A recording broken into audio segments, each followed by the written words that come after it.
ഇനി വരുന്ന കറാഹത്തുണ്ട്. കറാഹത്തിൽ ഒന്ന് അകലു റുക്കുവിന്റെ മേൽ ചുരുക്കുക എന്ന കറാഹത്താണ്.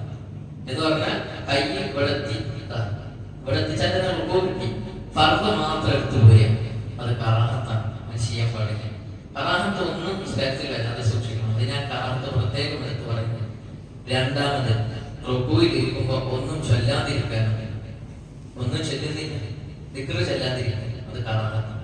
ഒരു തവണ സുബ്ഹാനല്ലാഹ് എന്തെങ്കിലും ചൊല്ലിയാൽ കറാഹത്ത് ഒഴിവായി കിട്ടും. പക്ഷെ അത് ഖിലാഫിലൊക്കെയാണ്. ചിലർ പറഞ്ഞ ഒരു തവണ ചൊല്ലിയാൽ കറാഹത്ത് തന്നെയാണ്. അത് 3 തവണ തന്നെ ശരിയാണ്, 3 തവണ തന്നെ എല്ലാവരും ചെയ്യും. അതുപോലെ റുക്കൂ ചെയ്യുന്ന അവസരത്തിൽ ഞാൻ പറഞ്ഞ ഒരു പലക പോലെ വേണമെന്ന് പറഞ്ഞില്ലേ, ആ പലക പോലെ അല്ലാതെ ഒന്നുകിൽ തല ഇങ്ങനെ താഴ്ത്തിയിട്ട് പറ്റേ താഴ്ത്തി, അത് പറ്റില്ല, ഇത് കറാഹത്താണ്. ഇപ്പൊ പലക തൊട്ട് വിട്ടില്ലേ,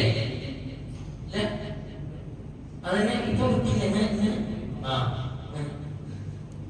ഇങ്ങനെ ആവുമ്പോ അതുപോലെ തന്നെ ഇങ്ങനെ നമ്മൾ അത് നിങ്ങൾ മനസ്സിലാക്കാൻ ശ്രദ്ധിക്കണം. ഇങ്ങനെ വരാൻ പാടില്ല, ഏത് ഷേപ്പിൽ വല്ലാണ്ട് കുനിയാൻ പാടില്ല. അത് എത്ര കുഞ്ഞാൻ നമുക്ക് ഇങ്ങനെ തോന്നും, മനസ്സിലായി?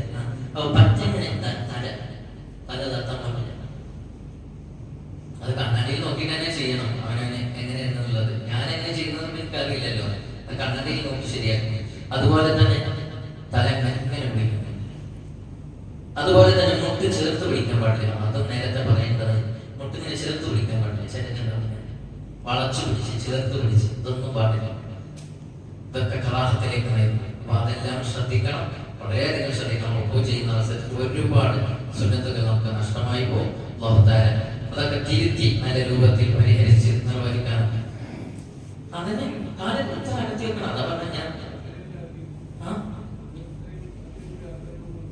അങ്ങനെ തിരുത്തണം.